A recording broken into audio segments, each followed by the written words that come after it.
Gloire à Dieu. Je vous salue dans le nom précieux et merveilleux de Jésus. Avant tout propos, je veux que nous puissions apporter une offrande d'acclamation à Jésus-Christ, le roi de gloire, le Seigneur des seigneurs, notre Dieu à tous. Que la gloire revienne à notre Dieu. On peut s'asseoir.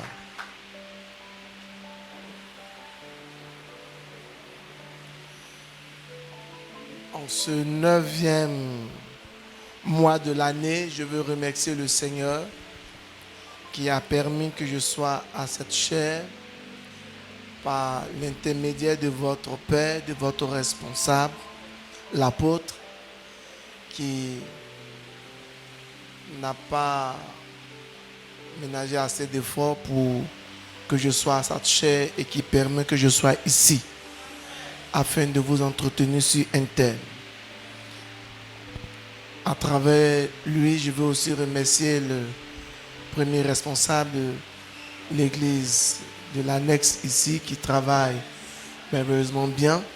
Dès que je suis entré, il ça. Il est OK, waouh, le travail il est formidable. Que Dieu vous bénisse. Merci aussi au conseil qui a accepté que je sois là. 4 jours pour parler d'un sujet très important. 4 jours ou 5 jours, j'espère par la grâce de Dieu que le Seigneur ne va point nous décevoir et nous serons capables de recevoir ce que le Seigneur a mis à notre cœur. Alléluia. C'est un thème très important. Les prémices, c'est quelque chose de formidable dans la vie d'un homme, d'une église, d'une nation. Les prémices, je ne vais pas tout de suite plonger à l'intérieur comme ça. Je vais vous conduire et j'espère que lorsque nous allons atterrir, la grâce va réellement abonder. Notre Dieu dit, par manque de connaissance, son peuple périt. Il n'a pas dit par manque de puissance, il n'a pas dit par manque de relation. Le simple fait que tu ne connais pas, tu vas périr. Donc tu peux être avec Dieu, ne pas le connaître dans certains domaines et la grâce ne peut pas abonder croyant que tu es maudit. Or, ton problème c'est l'ignorance. Mais celui qui a la connaissance et qui ne travaille pas à cette connaissance, c'est à celui-là que Dieu dit, on ne se moque pas de Dieu. Que ce que l'on aura sémé, il le moissonnera. Donc, je peux savoir quelque chose et ne pas connaître la chose. La connaissance va au-delà du savoir. Il y a des gens qui savent des choses, mais qui n'ont pas la connaissance de la chose parce qu'ils n'ont pas une intimité, une expérience réelle de ce qu'ils savent. Ils possèdent la Bible sous les aisselles, ils fréquentent les communautés, mais il n'y a vraiment pas de transformation en ce qui concerne la bénédiction. Alléluia. Et beaucoup recherchent la délivrance, ce qui est normal, mais elle part d'abord de la connaissance. Amen, amen. Alors, il y a beaucoup d'hommes d'affaires qui sont dans notre communauté et qui ne savent pas que l'affaire ne commence pas avec des millions, mais juste avec la connaissance. Alors, permettez-moi de prier pour que nous puissions nous entretenir. Je veux être libre, apôtre, libre de... Voilà. Parce que je bouge beaucoup sur... Je ne suis pas trop habitué à... Voilà. Donc, permettez que nous bougeons ensemble. Amen, amen. On est d'accord avec moi? Amen. Gloire à Dieu. Père éternel, dans le nom puissant et merveilleux de Jésus, Dans ce 9e mois, le mois déclaré le mois du jugement, nous voulons te proclamer et t'établir le puissant guerrier, afin que tout défi en ce mois soit relevé par la puissance de ton nom, que l'autorité de ton sang parle en notre faveur, que l'autorité de ton nom parle en notre faveur, que l'autorité de ta parole parle en notre faveur, et que l'onction de ton esprit nous couvre de ta grâce, afin que nous parvenons à cette victoire acquise à la croix du Calvaire, pour que la différence se produise entre ceux qui te servent et ceux qui ne te servent pas. Merci pour l'inspiration que tu accordes à chacun d'entre nous. C'est la capacité de recevoir qui nous transforme. Parce que ta parole dit, à tous ceux qui l'ont reçu, tu leur donnes le pouvoir de devenir. Merci de ce que tu éclaires chacun de nous et tu nous donnes la force de recevoir de toi, afin que la transformation soit établie. Au nom puissant et merveilleux de Jésus-Christ que j'ai prié. Amen. Alléluia. Gloire à Dieu. Nous allons voir aujourd'hui un point important qui parle du cœur de Dieu, avoir le cœur du royaume. Avant de parler des prémices où il faut faire sortir tout ce qui est en premier, tu dois avoir un cœur pour le royaume des cieux. Si tu n'as pas ce cœur, toutes tes offrandes, toutes tes dîmes, tout ce que tu entreprends en activité à l'église en ce qui concerne les dîmes, les offrandes, les actions de grâce et les prémices, tu n'auras pas de résultat comme il se doit et tu sortiras de là frustré. Parce que le cœur est très important. J'ai dit à l'assemblée, toute offrande qui te fait mal, ne le donne pas à Dieu. Or, avant, on nous dit, il faut saigner, il faut sentir que ce que tu fais, il faut que tu le sentes.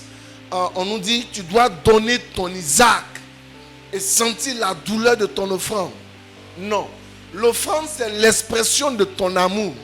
Et si ça te fait mal, ce n'est plus une offrande. Et Dieu n'est pas prêt à recevoir une offrande qui ne vient pas de tout ton cœur. Et d'un cœur aimant, d'un cœur qui aime. Alors, nous allons voir quelque chose de très important et j'intitule ce thème ce soir, le cœur du royaume. Il faut que tu aies ce cœur, le cœur du royaume des cieux. Alléluia. Et ce qui va nous inspirer ce soir, notre texte de base, c'est Matthieu le chapitre 6. Si quelqu'un peut m'aider avec la lecture.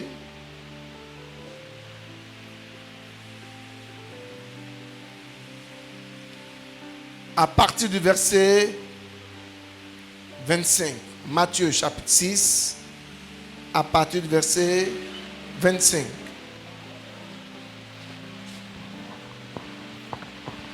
Gloire à Jésus. Amen. Matthieu chapitre 6, à partir du verset 25. C'est pourquoi, Oui, je vous dis, ne vous inquiétez pas pour votre vie, oui, de ce que vous mangerez, de ce que vous mangerez, ni pour votre corps, oui, de quoi vous serez vêtu. de quoi vous serez vêtus, La vie n'est-elle pas plus que la nourriture, oui, et le corps plus que le vêtement? Regardez les oiseaux du ciel. oui, Ils ne sèment ni ne moissonnent. Et ils n'amassent rien dans des greniers. Et votre Père céleste les nourrit. Ne valez-vous pas beaucoup plus que... oui. Allons-y. Oui. Qui de vous, par ses inquiétudes, peut ajouter une coudée à la durée de sa vie? Et pourquoi vous inquiétez au sujet du vêtement?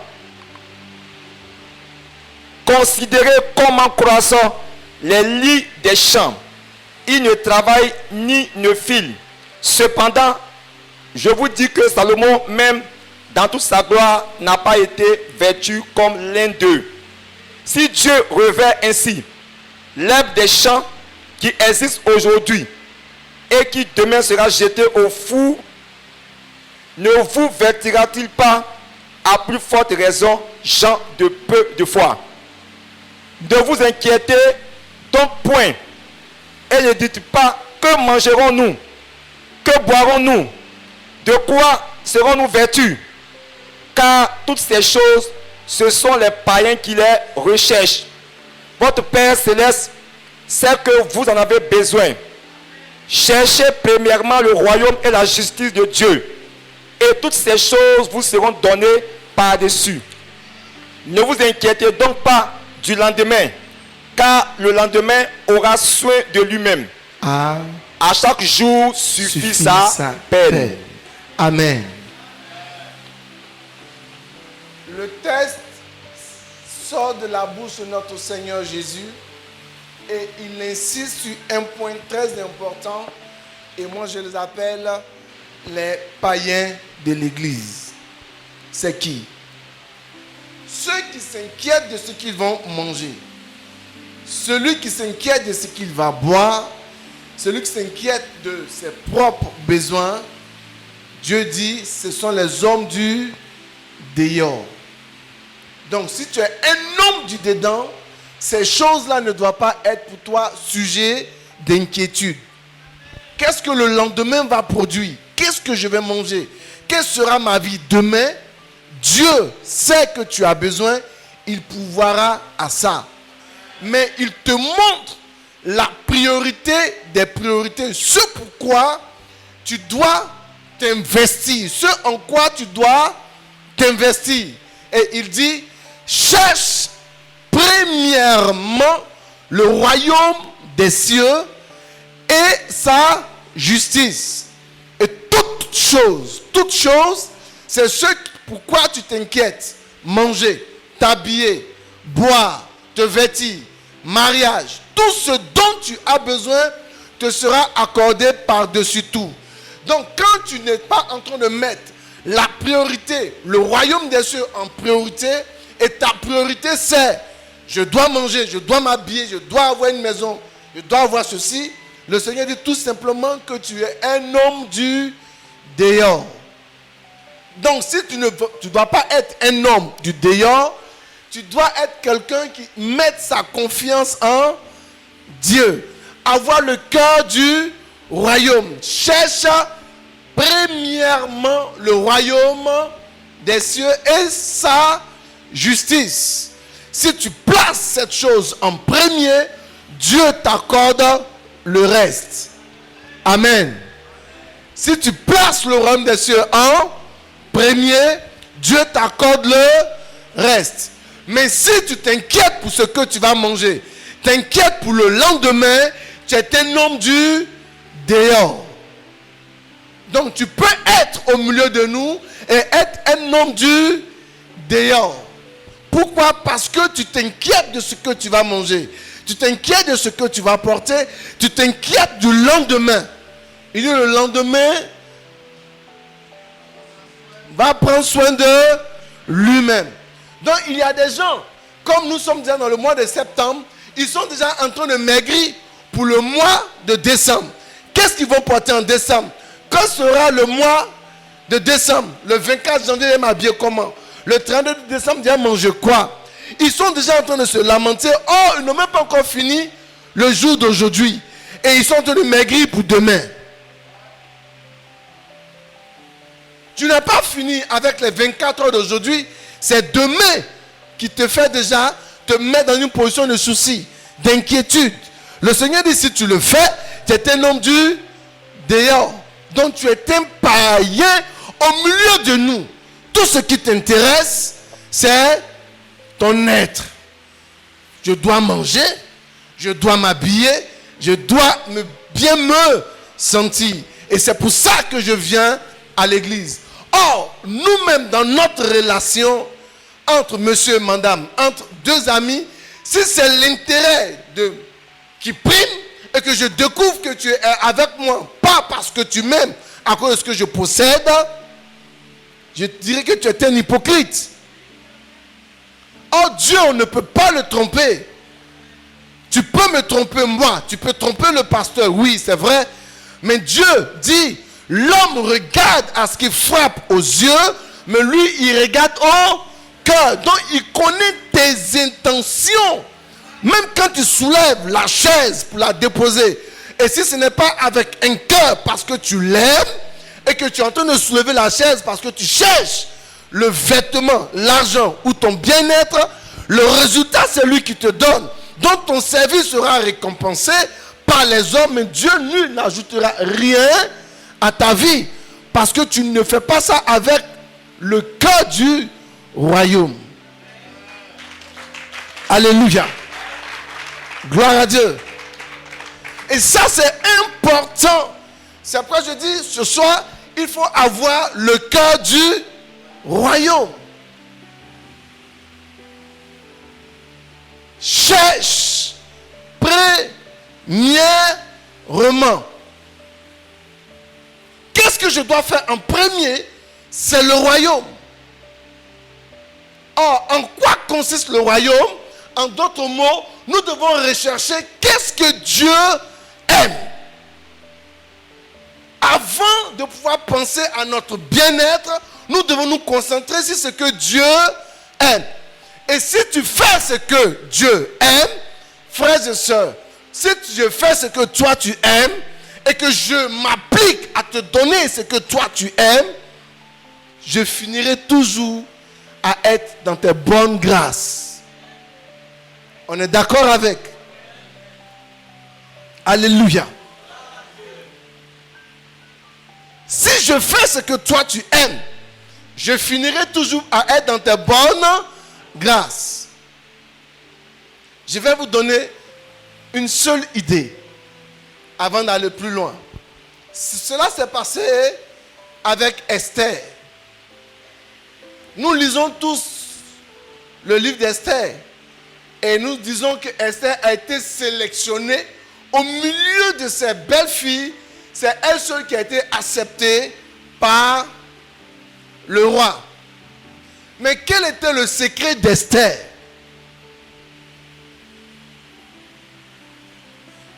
Le roi a commis une erreur. C'est qu'il s'est séparé de sa femme. Il avait sa culture. Il avait sa manière d'être.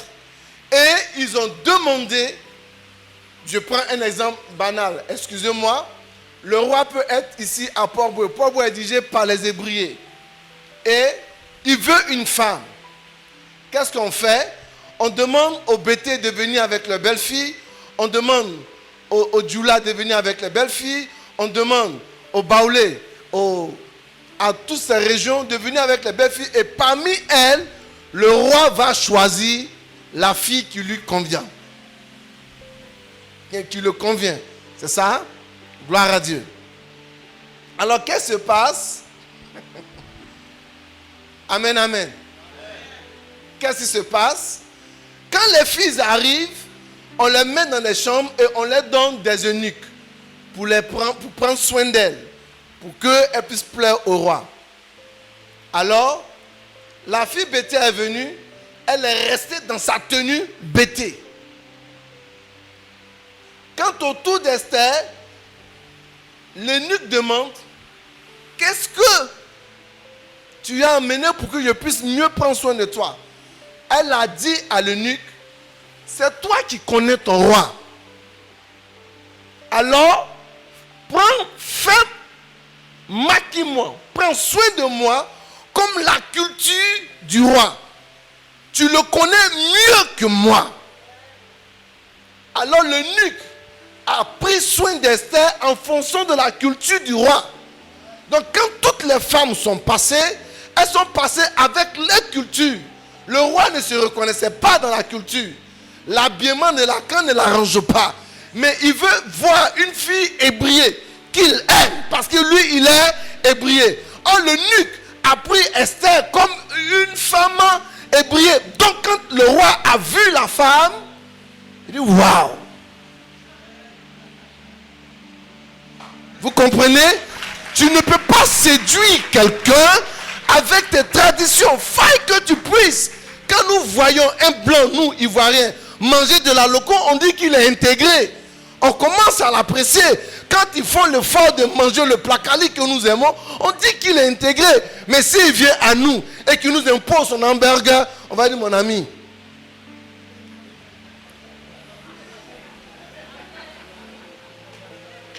on est d'accord avec. On va dire qu'il fait le malin. On ne va pas le prendre au sérieux. Alors Esther s'est remise dans la main de l'eunuque. Maquille-moi comme dans ton royaume. Alors quand tu dois avoir le cœur du royaume, là où Dieu t'envoie, il y a quelqu'un là-bas qui connaît mieux le roi, qui s'appelle le Saint-Esprit. Il faut que lui, il te maquille, il t'habille comme le Père aime à venir dans le royaume des cieux avec le cœur des ébriés. Le Saint-Esprit va te prendre, il va commencer à te travailler pour que tu aies le cœur du royaume. Si tu n'as pas le cœur du royaume, ton offrande ne passera pas. Tes acclamations ne passeront pas parce que tu ne dégageras pas un parfum du royaume. Tu vas dégager un parfum de ton ethnie et le roi ne se reconnaît pas dedans. Vous avez vu? Pourquoi? Parce qu'au jour du baptême, le Père présente Jésus. Et qu'est-ce qu'il dit? Celui-ci est mon fils bien-aimé en qui j'ai mis toute mon affection. Donc frère, on sait ce que le Père aime. Le Père aime qui? Jésus.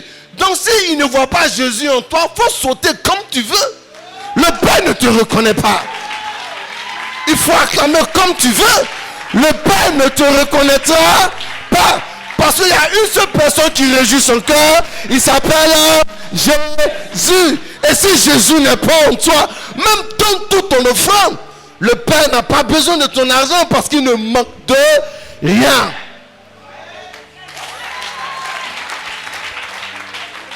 Gloire à Dieu. Et il y a des gens, des frères qui ne comprennent pas ça. Ils viennent à l'église, ils se concentrent sur seulement l'activité. Fais ceci pour que Dieu te donne ceci. Fais ceci pour que Dieu te donne cela. Mais ils n'ont pas le cœur du royaume. Le cœur ne bat pas pour Dieu. Tout ce qu'ils font, c'est par rapport à eux-mêmes. Il y a d'autres qui n'ont jamais demandé à Dieu, qu'est-ce que tu veux que je fasse? Mais, Seigneur, j'ai fait ceci, il faut me bénir. Une mauvaise compréhension d'un verset. Fais de l'Éternel tes délices. Et il te donnera ce que ton cœur... Ça, c'est une mauvaise interprétation. Donc, eux, ils ont ce que leur cœur désire et ils vont faire de l'Éternel ses délices. À partir du moment où tu fais de l'Éternel tes délices, tu n'as plus un autre cœur à part. Ce que tu veux, c'est ce que le Père veut.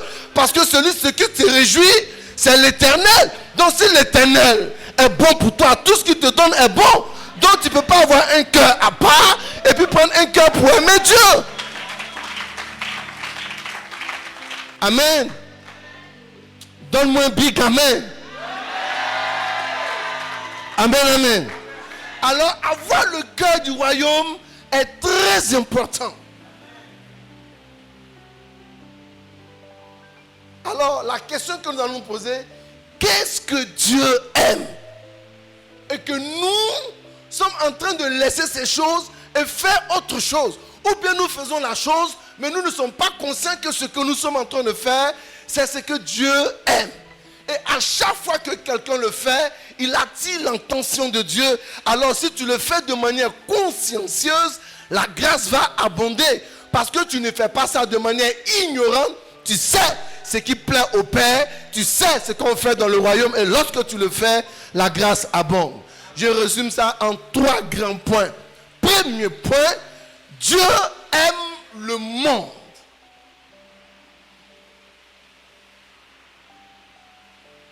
Jean le chapitre 3,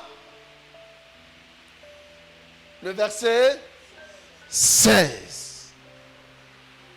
Et ensemble nous allons le lire. Ok. Ça, nous tous on doit connaître ça. 1, 2. Car Dieu a tant aimé le monde qu'il a donné son Fils unique, afin que quiconque croit en lui ne périsse point, mais qu'il ait la vie éternelle. L'amour de Dieu pour le monde a mené Dieu à donner Jésus, son unique.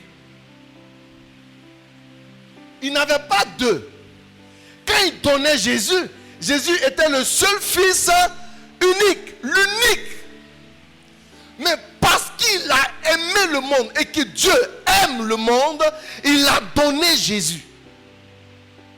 Pour que le monde soit sauvé, il faut un sacrifice. Et Dieu aime tellement qu'il a donné Jésus.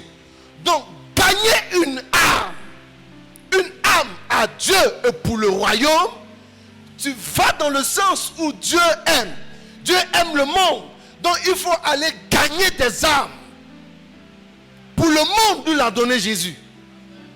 Depuis que tu es à l'église, as-tu rendu témoignage à combien de personnes? As-tu parlé à qui? Ton voisin même à côté de toi, simplement lui dit bonjour, alors l'église.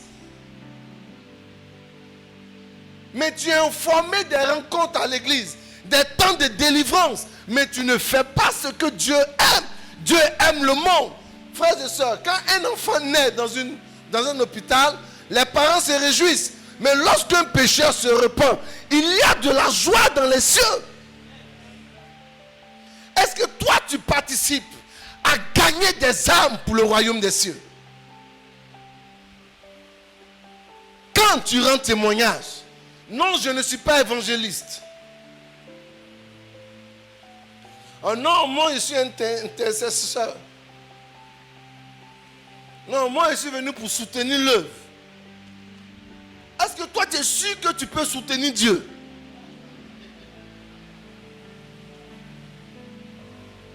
Dieu aime le monde. Ils sont là à côté de nous. Qu'est-ce que nous faisons? Ça ne nous dit absolument rien. Voilà notre prière. Seigneur, je dois payer ma maison. Seigneur, je dois manger. Seigneur, je dois m'habiller. Pourtant, lui, à chaque fois qu'un païen meurt et qu'il va à l'enfer, le cœur du Seigneur est triste. Mais lorsque le païen se repent, Dieu est dans la joie. Et si toi, tu es en train de lui donner de la joie en lui témoignant et que ses âmes soient sauvées, imagine, tu as le cœur du royaume parce que tu veux que le royaume s'étende.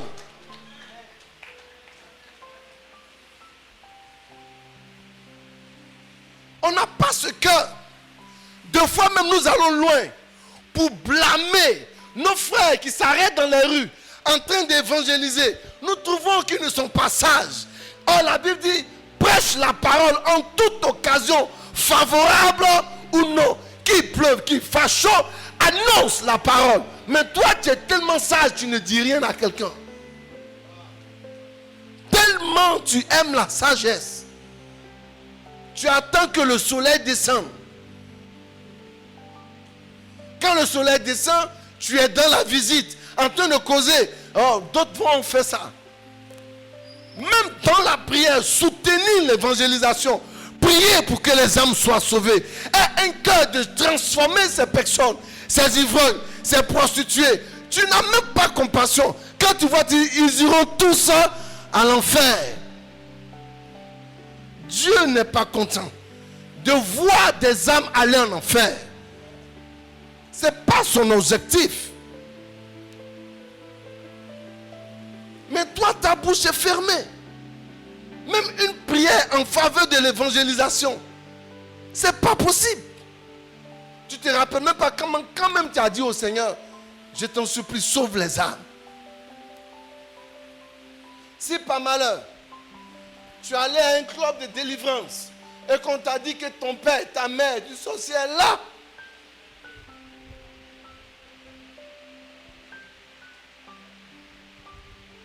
Gagner des âmes.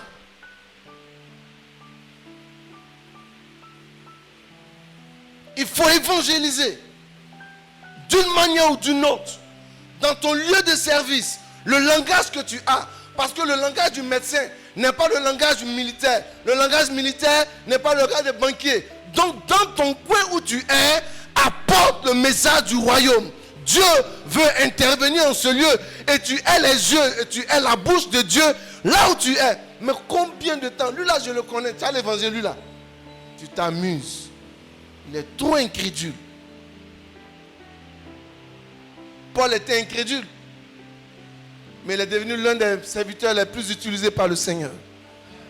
Alors mon ami, si toi Dieu t'a eu, Dieu à travers toi veut gagner les autres. Alors aie un cœur du royaume. Gagne des âmes.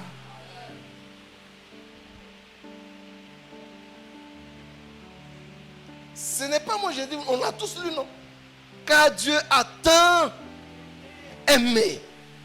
Mais toi, tu aimes qui? Ta propre personne. Seigneur, aie pitié de moi. Change mon avenir. On m'a dit que tu peux tout donner. Mais pour gagner les âmes, tu ne sais même pas. Moi, ce n'est pas un témoignage. Tu es sûr que ce n'est pas un témoignage?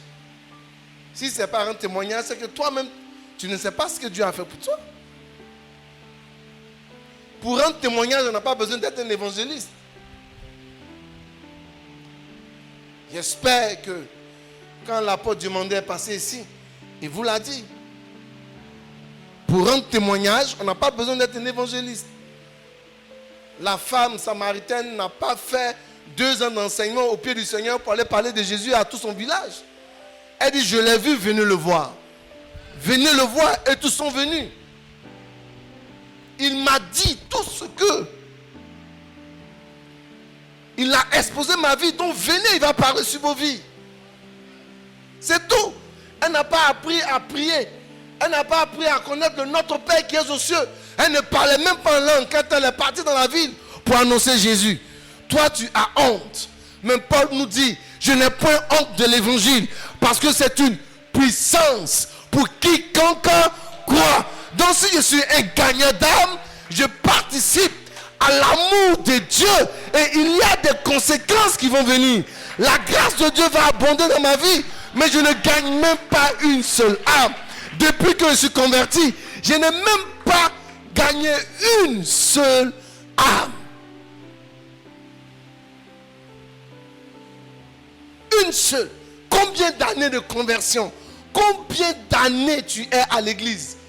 Qui a été gagné de par ton témoignage dans l'église où tu es?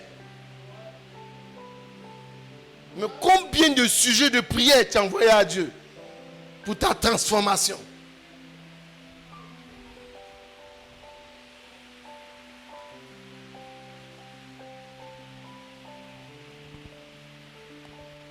Combien?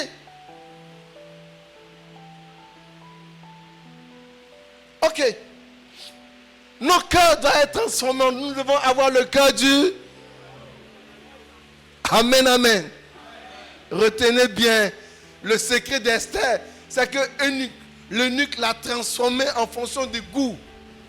Or, si tu as le Saint-Esprit, il va te transformer, te dire ce que le Père aime, c'est le gain des âmes.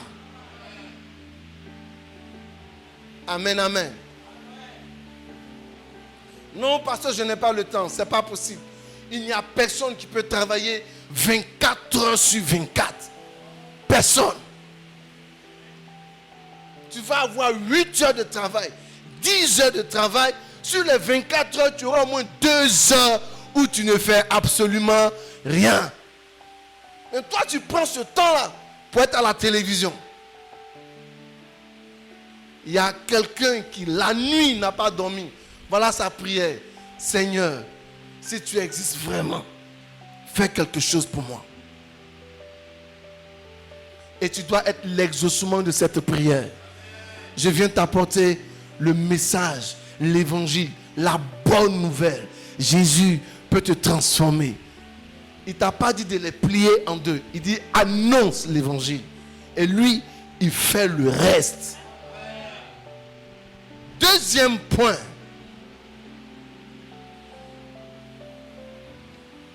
Jusque-là, ça va? Donne-moi un big amen.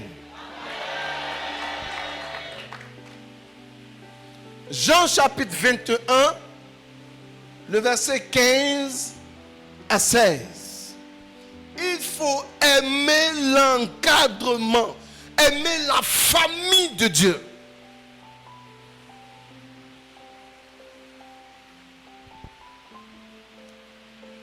Jean 21, verset 15 à 16.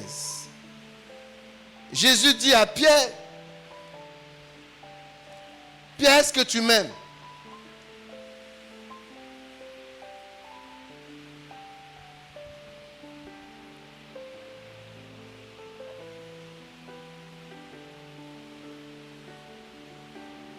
Après qu'il eut mangé, Jésus dit à Simon Pierre, Simon, fils de Jonas, m'aimes-tu plus que tu m'aimes? Ceci, il lui répondit, oui, Seigneur, tu sais que je t'aime. Jésus lui dit, paie mes agneaux. Il lui dit une seconde fois, Simon, fils de Jonas, m'aimes-tu? Pierre lui répondit, oui, Seigneur, tu sais que je t'aime. Jésus lui dit, paie mes brebis. Il lui dit pour la troisième fois, Simon, fils de Jonas, m'aimes-tu? Pierre fut attristé de ce qu'il avait dit pour la troisième fois, m'aimes-tu? Et il lui répondit, Seigneur, tu sais toutes choses, tu sais que je t'aime. Jésus lui répondit, paie mes brebis. Après avoir gagné des âmes, nous devons rester en famille. Il faut encadrer. Il faut garder ses membres. Et paître l'agneau qui va devenir une brebis demain n'est pas un travail simple. Et là aussi, on a besoin de frères. Regardez aujourd'hui, des chairs sont vides. Si les chairs sont là, c'est qu'un frère était assis à l'intérieur. Mais dimanche, il n'est pas venu, ça ne te dit absolument rien. Allez lui rendre visite et parler du Seigneur, du message que tu as entendu. C'est pas possible. Qu'est-ce que vous dites? Le salut est personnel.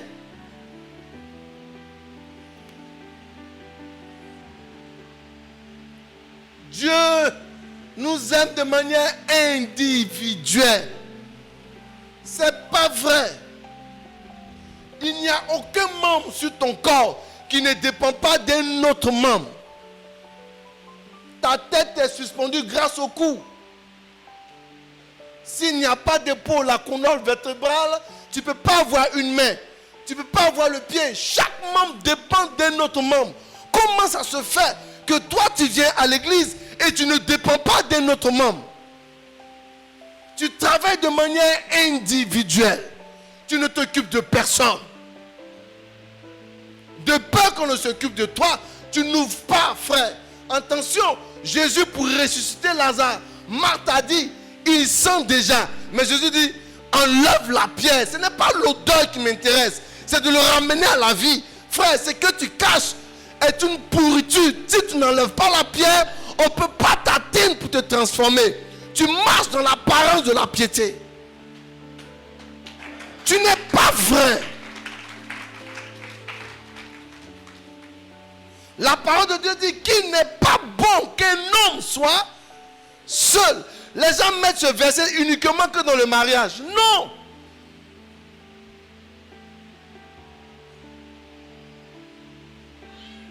Il n'est pas bon que tu sois seul. Comment toi tu es au milieu de nous ici, mais tu es toujours seul. Dès qu'on dit amen à la prière, tu salues les gens pour sortir.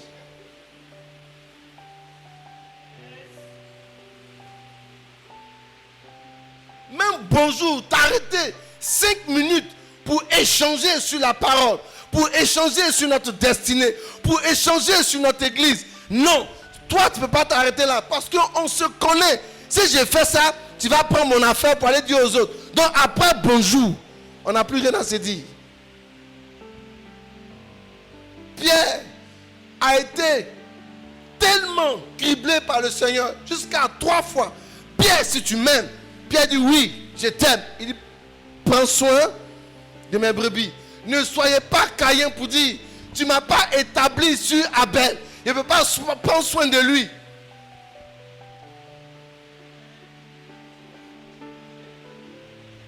Avoir le cœur du royaume, c'est de savoir, frère. Donne-moi un amen. Je sais que tu es trop concentré.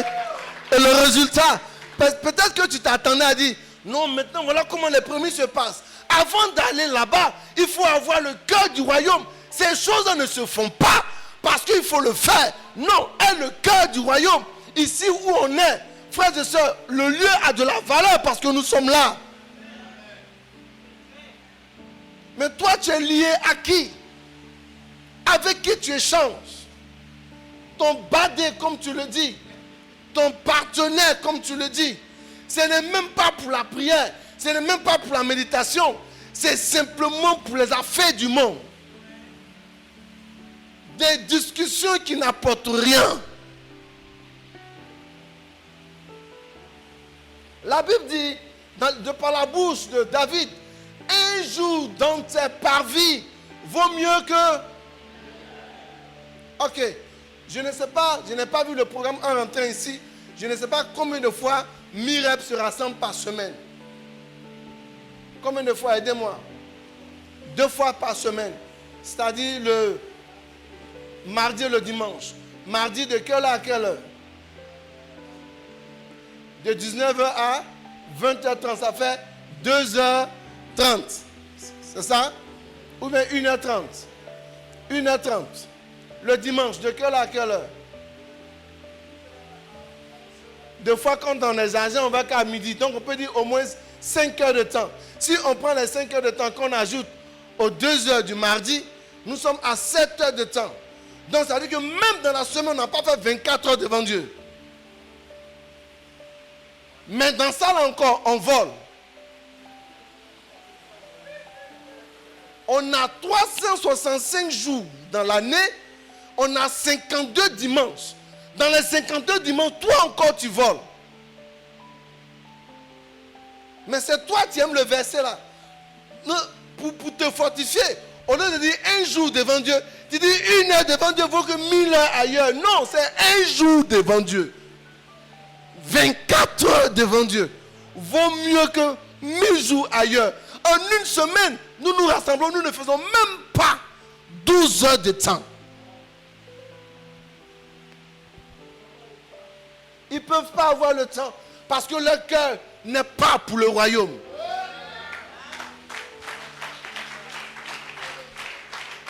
Non, frère.